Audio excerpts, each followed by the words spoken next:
Hello students, welcome you my channel nursing with Pooja. आज हम discuss करेंगे साइकोलॉजी की यूनिट का फर्स्ट पार्ट। फर्स्ट यूनिट है इंट्रोडक्शन ऑफ साइकोलॉजी। साइकोलॉजी पढ़ने से पहले सबसे पहले आपको पता होना चाहिए फादर ऑफ साइकोलॉजी। तो फादर ऑफ साइकोलॉजी है Wilhelm wound.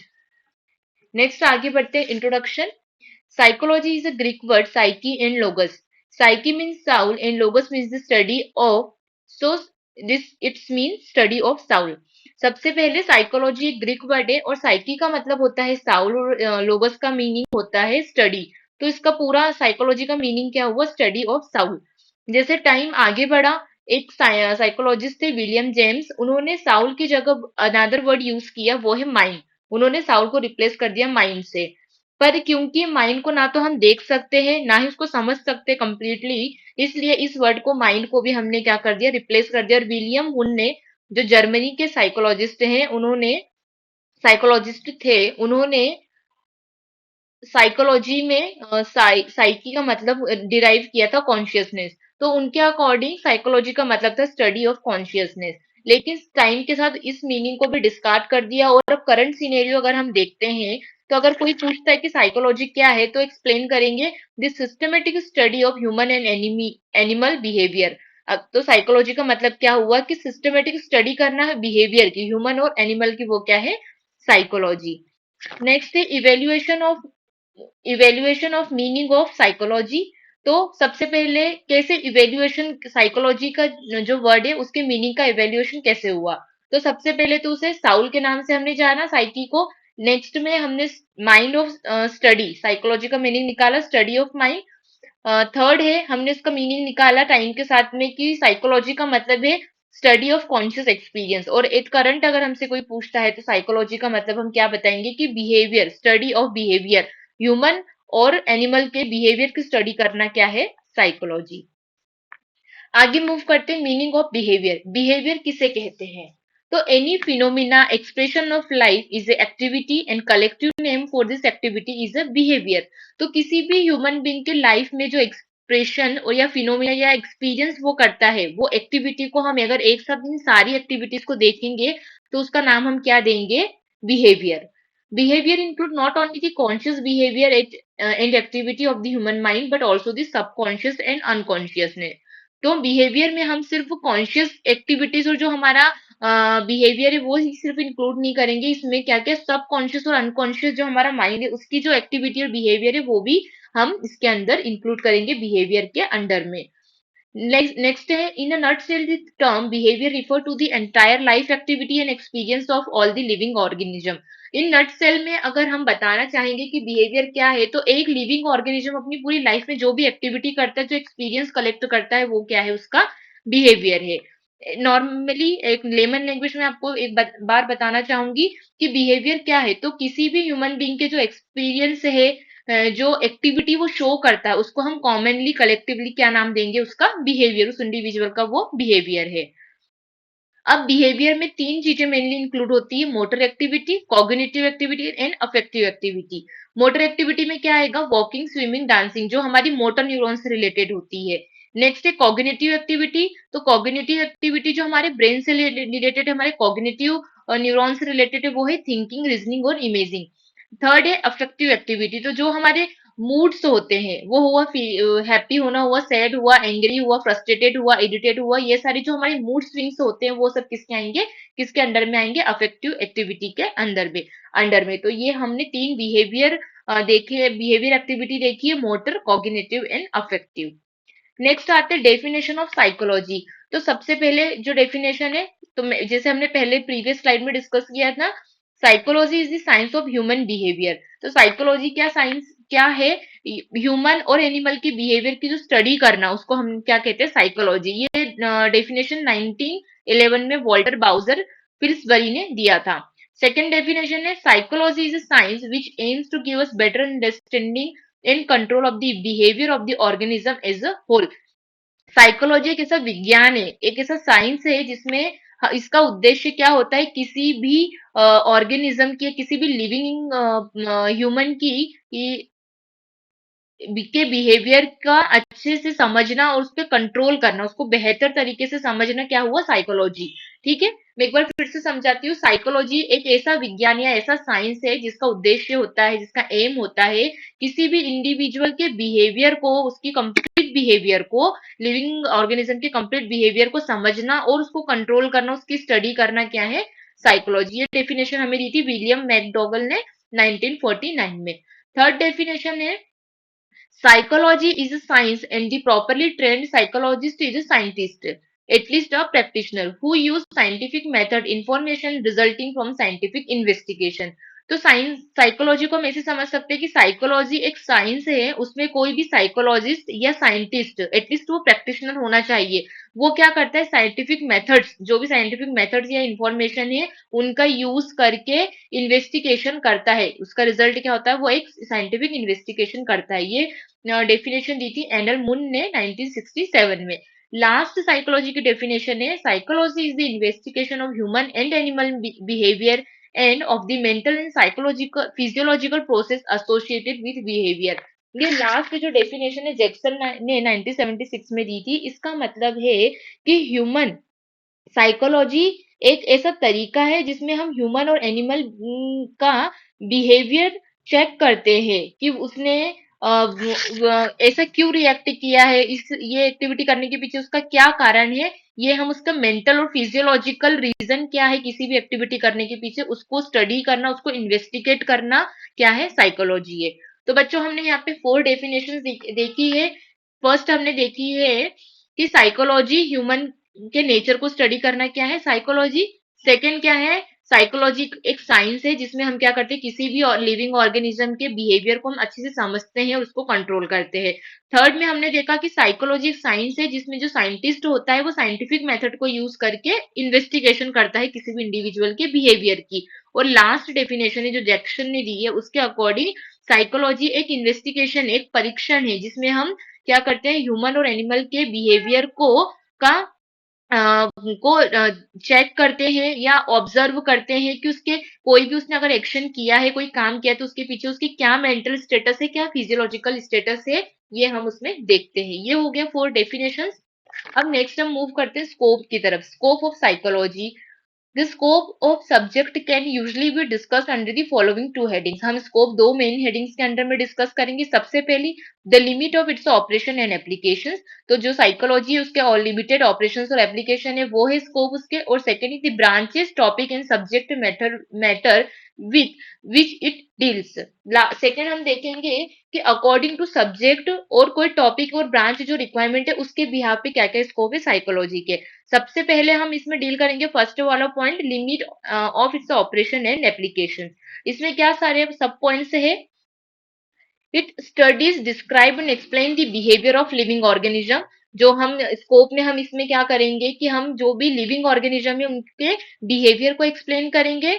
It describe all type of life activities and experiences whether cognitive और अफेक्टिव, इम्प्लिसिट और एक्सप्लिसिट, कॉन्शियस और unconscious and subconscious of living organism.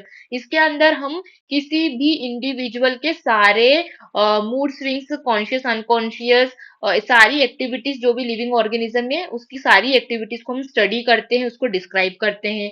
Third point है, it studies not only human behaviour but also human experiences, language and other form of communication. अब psychology के इस जो branch है इसमें हम सिर्फ ह्यूमंस के बिहेवियर को ही डिस्कस करते हैं या उनको इन्वेस्टिगेट नहीं करते, बट किसी इंडिविजुअल को उसने अपनी लाइफ में क्या एक्सपीरियंस लिए, उनकी क्या लैंग्वेज है और वो कैसे कम्युनिकेट करते हैं, सबके कम्युनिकेशन का एक अलग अलग तरीका होता है, उसके बारे में भी हम स्टडी करते हैं। नेक्स्ट है the study how individual and society interact and how they behave as a member of small and large group. अब साइकोलॉजी के स्कोप में हम क्या, इसमें हम ये भी स्टडी करते हैं कि कैसे कोई इंडिविजुअल जब सोसाइटी में जाता है तो वो कैसे इंटरेक्ट करता है, वो कैसे बिहेव करता है एज अ इंडिविजुअल मेंबर, वो कैसे स्मॉल ग्रुप में बिहेव करता है, जब वो किसी लार्ज पार्टी में या लार्ज ग्रुप ऑफ पीपल के बीच में जाता है तो वो कैसे बिहेव करता है, इसमें हम वो देखते हैं। नेक्स्ट है it also studies the behaviour of the animal, insects, birds and plant life. इसमें क्या है कि हम किसी भी सारे ह्यूमंस के साथ साथ एनिमल, इंसेक्ट, बर्ड और प्लांट लाइफ की भी के भी बिहेवियर को हम इसके अंडर में स्टडी करते हैं। नेक्स्ट पॉइंट है psychology is used in educational field. Educational field में भी हम साइकोलॉजी को यूज करते हैं। Principle technique of the psychology are used in education institute to improve all aspect of teaching and learning process.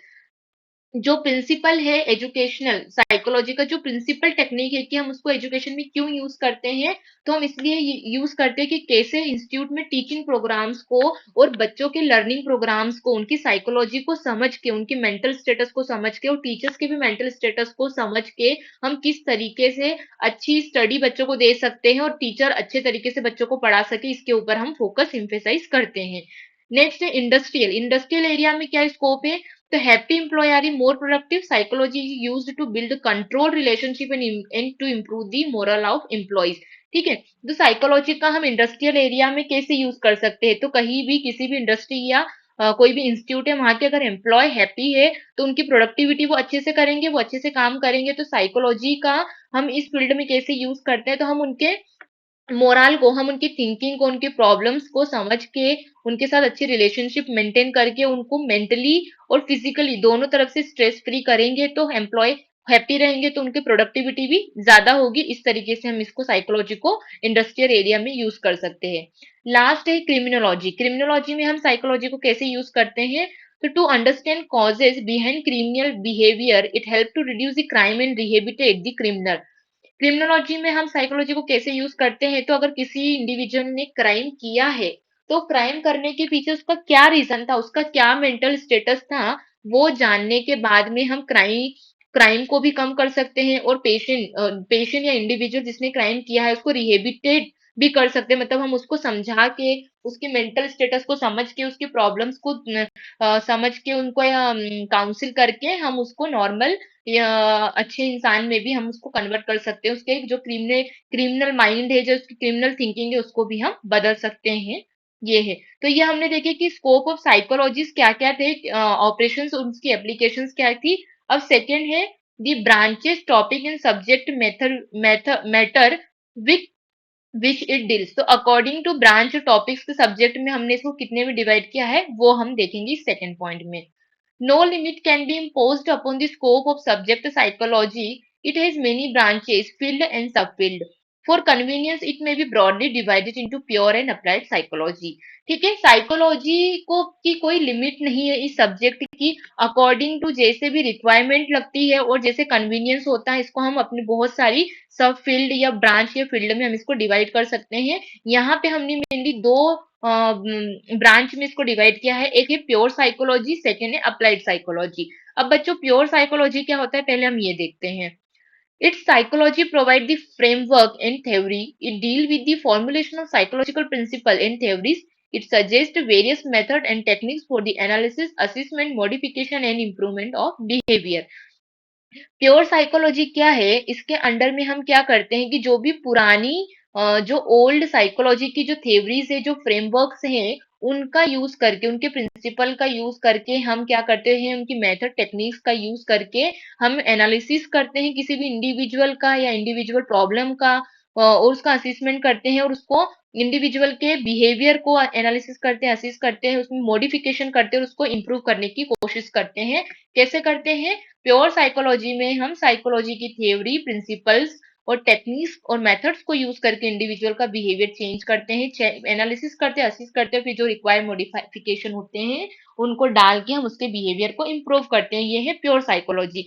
और next है applied psychology. In applied psychology the theory generated through pure psychology find its practical shape. Here we discuss way and means of the application of psychology rules, principle, theory and technique with reference to the real practical life situations.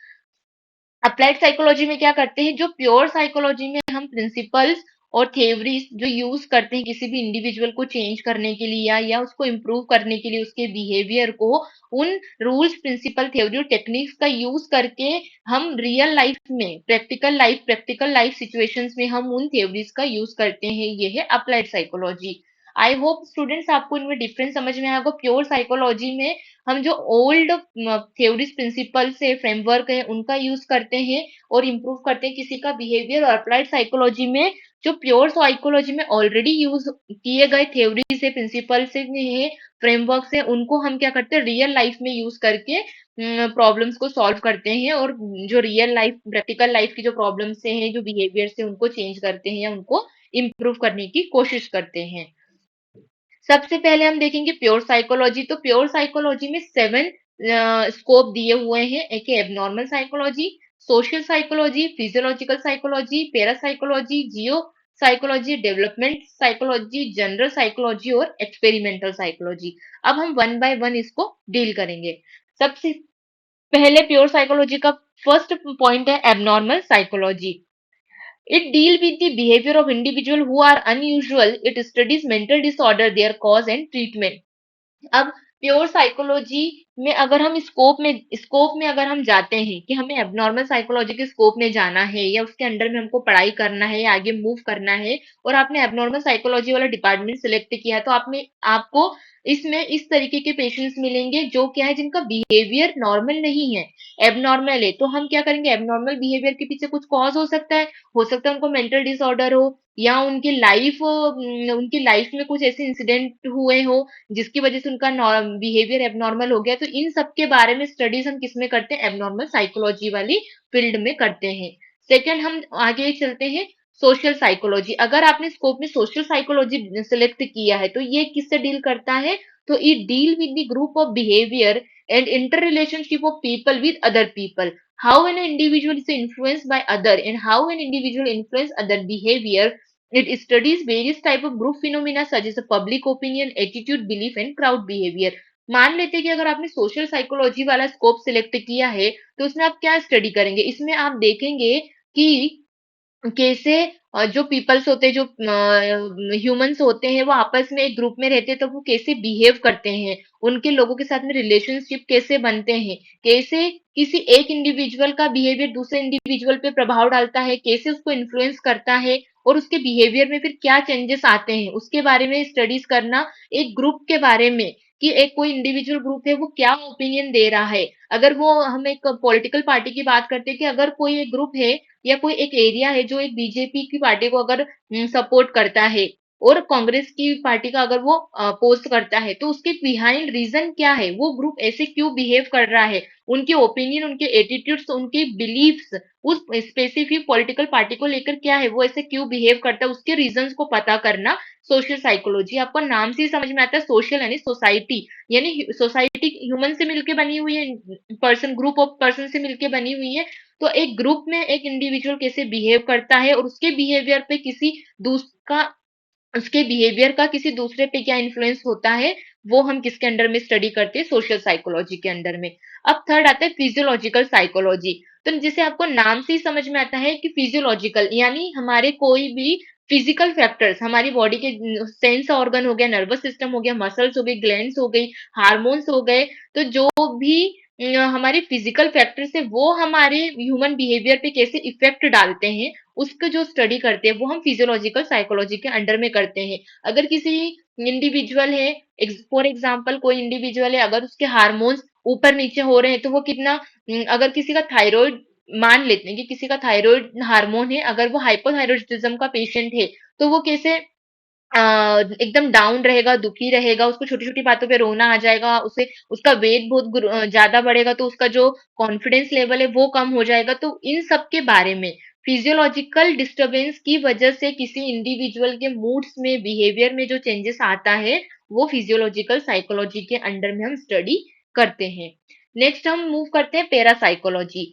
Parapsychology एक extra ordinary या extra sensory perception वाले जो humans होते हैं, जो कि rebirth या telepathy या अलाइड प्रॉब्लम, जो एक्स्ट्रा जो फ्यूचर को जानते हैं, कुछ आपने देखे होंगे मूवीज में या टीवी में या एक्चुअल अपने सराउंडिंग्स में भी लोगों को जिनके पास कुछ स्पेशल मेंटल एबिलिटीज होती है ना, जिनको साइंटिफिकली तो प्रूफ करना या एक्सप्लेन करना बहुत ही मुश्किल है, लेकिन ये चीजें होती हैं। जैसे कि कोई फ्यूचर जान लेता है, किसी कोई बिलीव करता है कि उसका रीबर्थ हुआ है। तो इन चीजों के बारे में स्टडी करना या ऐसे लोगों के बिहेवियर के बारे में स्टडी करना, वो किसके अंडर में आएगा, वो आएगा पैरासाइकोलॉजी के अंडर में। नेक्स्ट आता है जियो psychology. This branch of psychology describe and explain the relation of physical environment, particularly weather, climate and soil with behavior. Geo psychology, geo का मतलब यहाँ पे जियोग्राफिकल एरिया, मतलब हमारा सराउंडिंग एरिया, हमारा इन्वायरमेंट, और हमारे इन्वायरमेंट में क्या आता है, फिजिकल इन्वायरमेंट में आता है वेदर, कैसा मौसम है, क्लाइमेट कैसा है, मिट्टी कैसी है। तो अकॉर्डिंग टू आपने बहुत सारे पेशेंट्स भी देखे होंगे, या आप आपकी पोस्टिंग होगी थर्ड ईयर में मेंटल की, तब आप देखेंगे, या आपके घरों में या आपकी सोसाइटी में नियरेस्ट आपने किसी को देखा होगा कि वेदर के साथ उनका मूड स्विंग्स होता है। जब अब हमारा एक नॉर्मल ह्यूमन बिहेवियर में हम स्टडी करते हैं, जब अगर हम अर्ली मॉर्निंग उठते हैं तो हम बहुत ही फ्रेश होते हैं, और हम संडे को कभी कभी बहुत लेट उठते हैं, या अगर हम शाम को के समय सो जाते हैं तो हमें ड्राउजीनेस फील करते हैं, है ना। तो ये एक इफेक्ट, वही अगर आप नैप अगर शाम की बजाय आप अगर आफ्टरनून में लेते हो तो आप एक फ्रेशनेस फील करते हैं। तो इन्वायरमेंट का एक ह्यूमन पे, एक इंडिविजुअल पे क्या इफेक्ट पड़ता है, उसकी स्टडी को, उसको स्टडी करना, उस बिहेवियर को स्टडी करना, वो किसके अंडर में आएगा, जियो साइकोलॉजी ब्रांच के अंडर में आता है। नेक्स्ट है डेवलपमेंटल साइकोलॉजी। डेवलपमेंटल साइकोलॉजी में हम देखते हैं कि it describe the process and factors that influence the growth and development in relation to the behaviour of an individual from birth to old age. तो इसको हम कैसे समझ सकते हैं डेवलपमेंटल साइकोलॉजी को? एक कोई बच्चा है 10 साल का, उसकी किसी भी चीज को लेके, या आप मोबाइल ले लो या टीवी ले लो, उसकी क्या थिंकिंग रहेगी, क्या थॉट्स रहेंगे, क्या विचार रहेंगे उसके, और वहीं एक ओल्ड एज इंडिविजुअल है, उस मोबाइल या टीवी को लेके क्या थॉट्स रहेंगे, दोनों के थॉट्स में बहुत डिफरेंस आएगा। वो अपने लेवल की बातें करेंगे, एक बच्चा अपने इंटरेस्ट के लेवल की बात करेगा। तो ये जो डेवलपमेंट एज के साथ जो हमारा डेवलपमेंट होता है, तो हमारा किसी भी पर्सपेक्टिव को लेके हमारी सोच में जो बदलाव आता है, हमारे विचारों में जो बदलाव आता है, उसके बिहेवियर को जो स्टडी हम करते, कि जो हम स्टडी करते हैं वो डेवलपमेंटल साइकोलॉजी में आते हैं। कि जैसे जैसे डेवलपमेंट होता है, जब बच्चा एडल्ट एज में होता है, जब स्कूलर होता है, प्री स्कूलर होता है, वो कॉलेज लाइफ में जाता है, जब वो ओल्ड एज हो जाता है, तो जो हमारे थॉट्स में, हमारी थिंकिंग में जो चेंजेस आते हैं, हमारे बिहेवियर में जो चेंजेस आते हैं, जो हम मेच्योर बिहेव करने लग जाते हैं, उन बिहेवियर को स्टडी करना डेवलपमेंटल साइकोलॉजी के स्कोप के अंडर में आता है। नेक्स्ट है experimental psychology. This branch of psychology studies the way and means of carrying out psychology experiment by using scientific method. Experimental psychologists do basic research in effort to discover and understand the fundamental and general cause of behavior. Experimental psychology आपको नाम से समझ में आता है, experiment होता है इसके अंडर में। इसमें क्या होता है कि जो भी साइकोलॉजी फील्ड की जो साइंटिफिक मेथड्स हैं, उनका यूज करके किसी इंडिविजुअल के का जो बिहेव करने का तरीका है, उसको पता करना, उसको डिस्कवर करना कि ये इंडिविजुअल ऐसा ही इस चीज पे क्यों रिएक्ट करता है ना। अगर कोई टीचर है, उसने एक स्टूडेंट को काम टेस्ट लेने के लिए कहा था कि मैं कल आपका टेस्ट लूंगी, पर मान लो वो तैयारी करके नहीं आता या वो टेस्ट नहीं देता, तो टीचर क्या होगी, इस पे नाराज होगी। तो वो बच्चे ने होमवर्क नहीं किया या वो टेस्ट के लिए प्रिपेयर नहीं हुआ, उस पे टीचर का उस पे नाराज होना एक स्पेसिफिक पैटर्न है। तो इसको पता करना कि इस टीचर ने ऐसा ही क्यों रिएक्ट किया उस बच्चे को लेके या वो स्टूडेंट्स को लेके, उसके पीछे क्या रीजन था, उसको डिस्कवर करना। पर कैसे डिस्कवर करना? साइंटिफिक मेथड्स का यूज करके डिस्कवर करना उसका रीजन, वो किसमें आता है, एक्सपेरिमेंटल साइकोलॉजी की ब्रांच में आता है। नेक्स्ट है general psychology. It deal with the fundamental rules principle and theories of psychology. तो जो भी फंडामेंटल रूल्स है, साइकोलॉजी से रिलेटेड थ्योरीज है, प्रिंसिपल है, उसके बारे में या उनको स्टडी करना जनरल साइकोलॉजी के अंडर में आता है। अब हम आगे मूव करते हैं स्टूडेंट्स अप्लाइड साइकोलॉजी के अंडर में। इसमें 6 मेन ब्रांचेस है: educational, clinical, industrial, legal, military और political psychology. One by one हम इसको देखेंगे। सबसे पहले हम देखेंगे एजुकेशनल साइकोलॉजी। तो educational psychology which try to apply the psychological principle, theory and technique to human behavior in educational system situations. They are most often involved in the increase in efficiency of learning in school by applying psychological knowledge about learning and motivation. It improve all aspects of the teaching and learning process. Educational psychology का मतलब applied psychology को हम educational department में कैसे use करते हैं?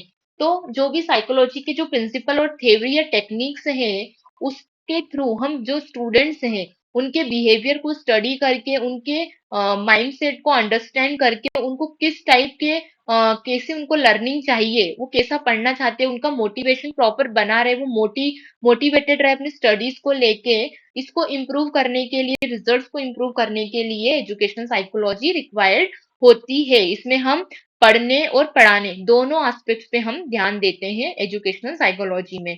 Second part है clinical psychology. This is the largest subfield of psychology. This branch describes the cause of mental illness, abnormal behavior of patient, and suggests treatment and effective adjustment of the affected person in the society.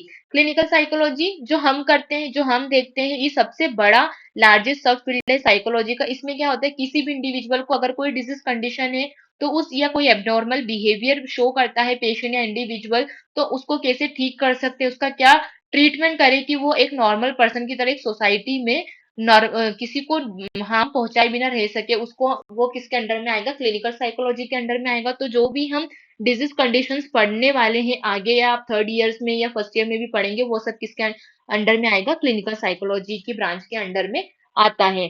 Next, अगर आप industrial psychologist बनना चाहते हैं या industrial industrial area में देखेंगे कि यहाँ पे साइकोलॉजी का क्या यूज है, तो देखते हैं कि this branch of applied psychology tried to seek application of the psychological principle, theory, and technique for the study of human behavior in relation to industrial environment. They also counsel employee within the organization who need help with their personal problems. Industry psychology कैसे psychology को हम industry में use करते हैं, तो various methods, principle, theory, techniques human behaviour को study करने के लिए साइकोलॉजी में अवेलेबल है. तो हम किसी भी जो भी वहां पे एम्प्लॉयज काम करते हैं उनके मेंटल सेटअप को समझना, और या वो किसी प्रॉब्लम से परेशान है अपनी पर्सनल लाइफ में भी, तो उनको काउंसलिंग करना या उनको सजेशंस देना, जिससे कि क्या हो कि वो इफेक्टिवली इंडस्ट्री में काम कर सके, या उनको वर्कलोड बहुत ज्यादा है तो उनके स्ट्रेस को काउंसिल करके कम करना, जिससे कि उनका मेंटल स्टेटस या मेंटली वो हेल्दी रह सके. इस तरीके से साइकोलॉजी का यूज हम इंडस्ट्रियल एरिया में कर सकते हैं, या वो होता है. नेक्स्ट है legal psychology. In this try to study the behaviour of person like client, criminal, witness, etcetera with the help of application of psychological principle and techniques.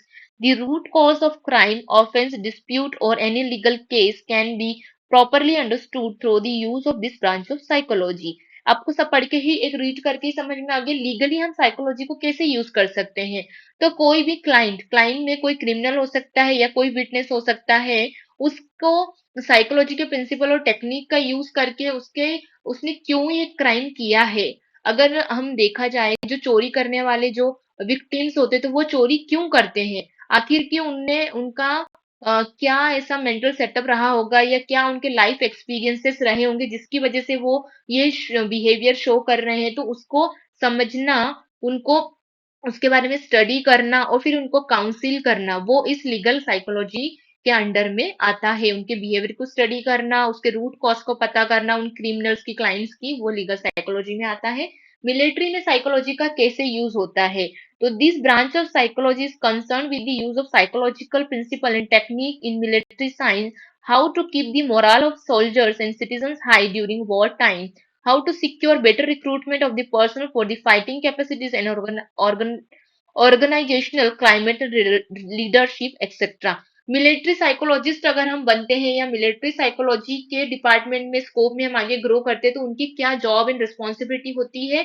तो स्टूडेंट्स ड्यूरिंग दी वॉर, जबकि उनको एक motive की या उनको warm up करने की बहुत जरूरत होती है, उनके मोरल को हाई करने की जरूरत होती है, तो उस टाइम पे जो मिलिट्री साइकोलॉजिस्ट होते हैं वो क्या करते हैं, उनको काउंसिल करते हैं, उनको मोरल सपोर्ट देते हैं, उनको मोटिवेट करते हैं उस टाइम में. क्योंकि वॉर टाइम में अगर वो लो फील करेंगे तो क्या हो सकता है कि वो हो सकता है वॉर हार जाए या ब्रेक डाउन हो जाए उनका. तो उस टाइम में क्या करते हैं, जो साइकोलॉजिस्ट होते हैं मिलिट्री वाले, वो क्या करते हैं, उनको वार्म अप करते हैं या सपोर्ट करते हैं, काउंसिल करते हैं. साथ ही साथ अच्छे रिक्रूटर, या जब हम मिलिट्री में, जो मिलिट्री साइकोलॉजिस्ट का क्या रोल होता है रिक्रूटमेंट में, जब रिक्रूट करते हैं सिटीजन्स को, तो उनकी फाइटिंग कैपेसिटी के साथ साथ में उनकी लीडरशिप कैपेसिटी, और वो कितना प्रेशर को झेल सकते हैं ड्यूरिंग दी वॉर या at a time of war, क्या वो प्रेशर झेल सकते हैं. तो उसको जो स्टडी करते हैं, उसको जो असिस्ट करने का जो काम होता है, वो कौन करता है, मिलिट्री साइकोलॉजिस्ट करते हैं. लास्ट है पॉलिटिकल साइकोलॉजी. पॉलिटिक्स में साइकोलॉजी का क्या रोल है, तो it relate itself with the use of psychological principle and technique in the studying political and driving political gains. Political psychology, अपने एक वेब और एक मूवी भी इस पे अवेलेबल है, आपने देखा होगा.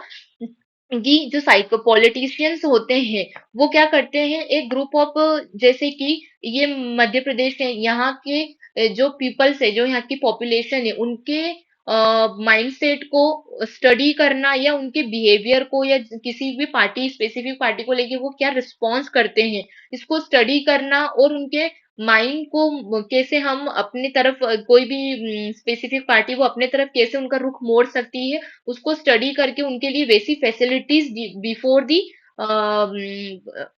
चुनाव जो आने वाले, उसके पहले, चुनाव के पहले उनको वैसे झांसे में लाना, वो जो स्टडी होती है, वो जो उसके लिए जो हम काउंसिल करते हैं, तो उसकी जो स्टडी होती है पूरी पॉपुलेशन की, वो किसके अंदर में आता है, पॉलिटिकल साइकोलॉजिस्ट के अंडर में आता है।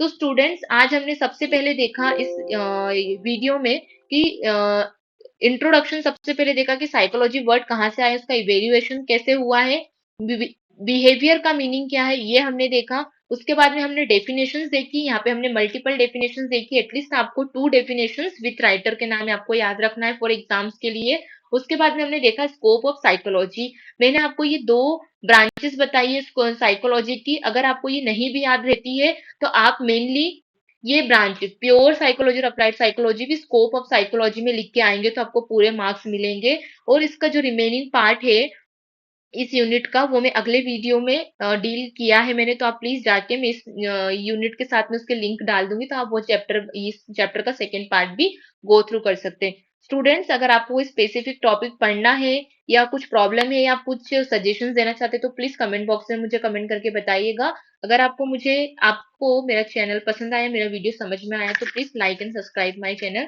Thank you for watching my channel.